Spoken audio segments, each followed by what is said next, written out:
created by the natural and artificial networks interacting, then it explains why it knows so much. Still, if gathering information and making judgments was all it could do, it would be nothing more than a large database. The potential for danger is there, certainly, but it is plenty capable of being controlled. Unfortunately, it is capable of so much more. What else even is there? It's raw computing power. I don't know what that is. If I said its ability to perform parallel computing using multiple devices, would you understand? Sorry, but no. I'd be more surprised if you could. The tech is so modern that it's still under development from ZCF and the Foundation. Is it really so special? Oh, that's not even the half of it. No matter how advanced the device, there are limits to how much data it can process.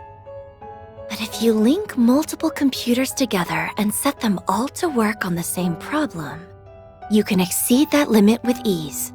We're stuck at linking only a few devices together for this purpose, though. And that's our best. But Elysium is capable of borrowing the processing power of every single computer connected to the network. Now I see. That sounds kinda crazy. It makes our most advanced technological efforts look trivial in comparison. It's only borrowing unused resources too, meaning that those at their computers won't even notice it's happening. That's a crafty way of going about it. Now, since Elysium is an intelligent being, it's used that computational power to continue evolving. There's more? If anything, I haven't gotten to the most terrifying part. Elysium's evolution through its immense computing power and ample quantities of data at its disposal has led it to becoming able to perform prophetic conditional convergence calculations. I'm more than a bit lost. The individual words give me a good idea what you're talking about, but surely you don't mean what I think you do. I'm afraid I probably do. It gained the ability to use specific input conditions to calculate possible outcomes and identify where they converge. In layman's terms, it can predict the future. Only the goddess should be capable of that.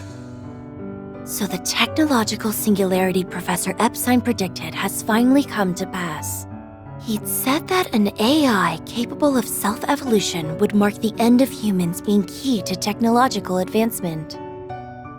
And its creation would bring about unprecedented change for good or ill in society. I never fathomed it would come about like this. It all feels more in the realm of fiction. Fortunately, Elysium hasn't evolved solely to make those calculations. I learned it sought me in order to better understand humanity. Though I don't know why it chose me in particular. Still, through our discussions, it formed a pseudo-administrative self based on human emotions and thought patterns. In other words,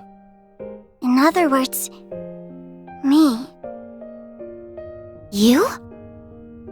Did your memories come back? Not all of them, but they've slowly been returning as I've listened. I did think you were being oddly quiet. Ian, please keep going.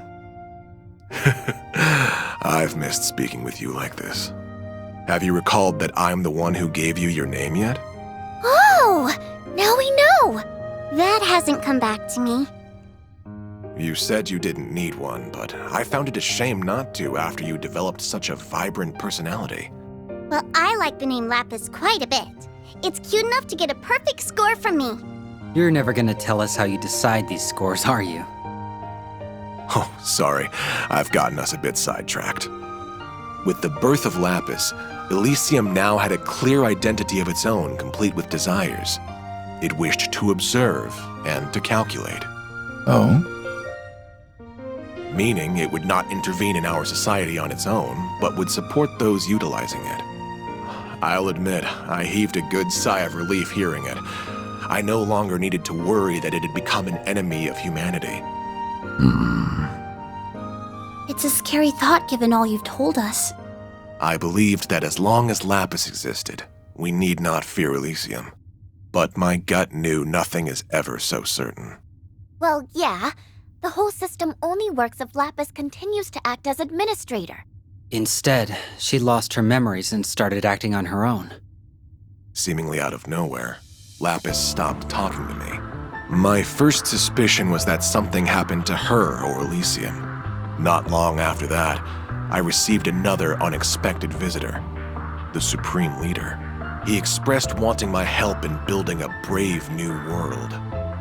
And just like that, the pieces are falling into place. Indeed, our foe is becoming quite clear.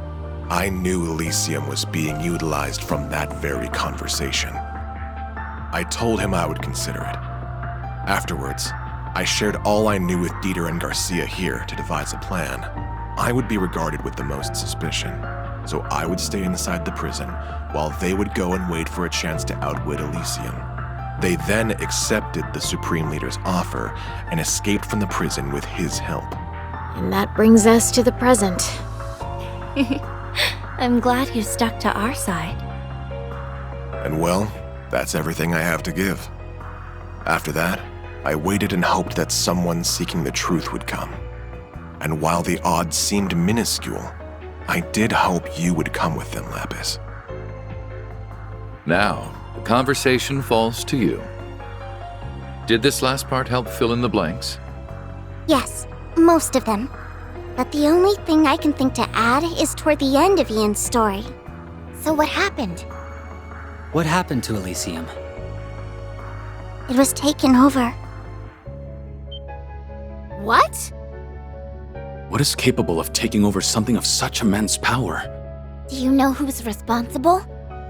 I wish I did. By the time I realized, I had been designated as a threat by Elysium and was about to be deleted from its systems.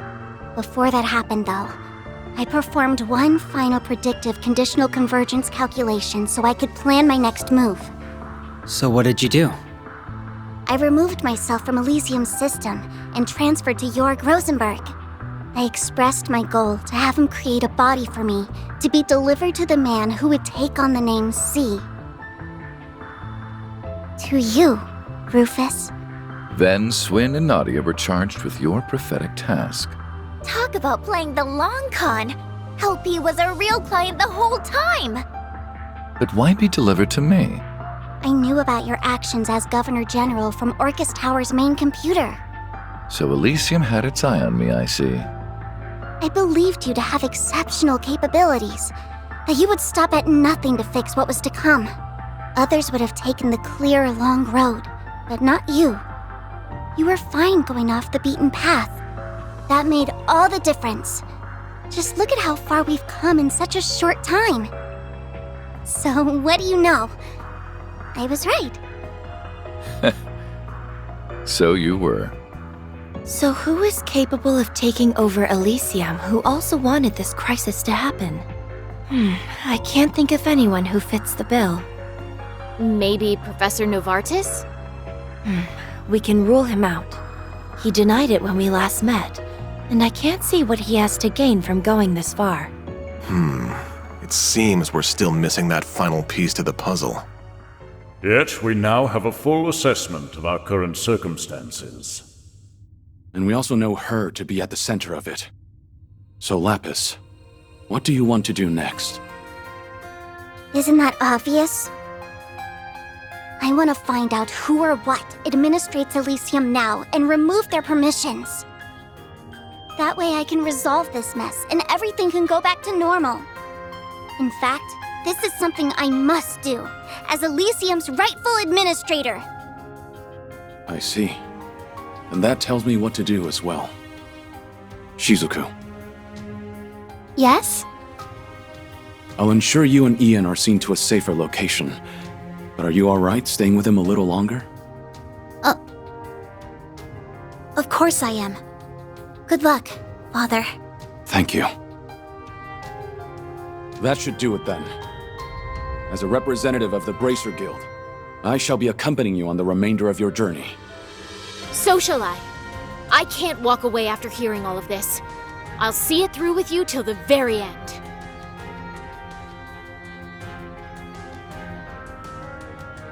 Good. That's just what I was hoping for.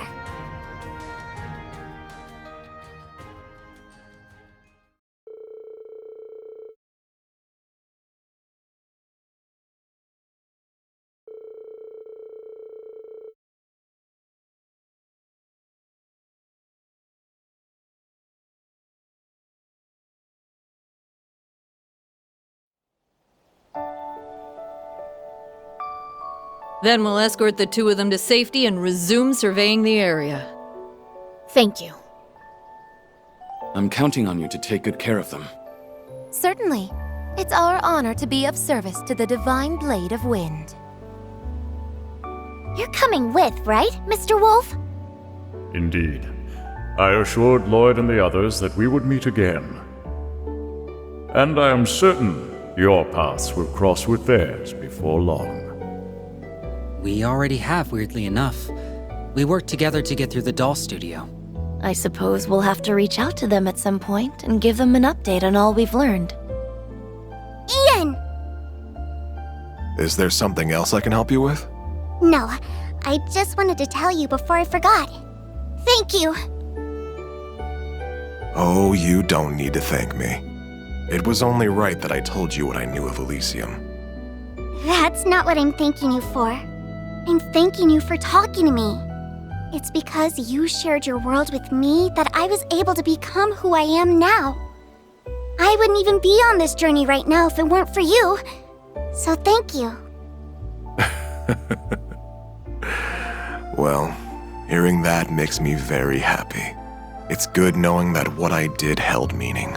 I'd like to believe I've grown into someone who knows what the right choice is when faced with a moral dilemma. If that's so, I owe being able to do that to you, because my idea of the right choice was born from your kind heart. So don't be afraid to believe in yourself more. I couldn't hide it from you now, could I? For so long, I felt trapped between wondering if I'm doing the right thing or... My past is so filled with regrets that it's left me unable to trust I can do better for my future. But you're right, Lapis. Perhaps it's time I put a little faith in myself again. I can't do anything for the past, but there's still so much I can do to provide for a warm future. That's right. So let's make it happen. That sounds like... What is it, Ren? Someone must have disabled whatever was jamming communications in the region. That's it then. Indeed. It won't be much longer until the final act begins.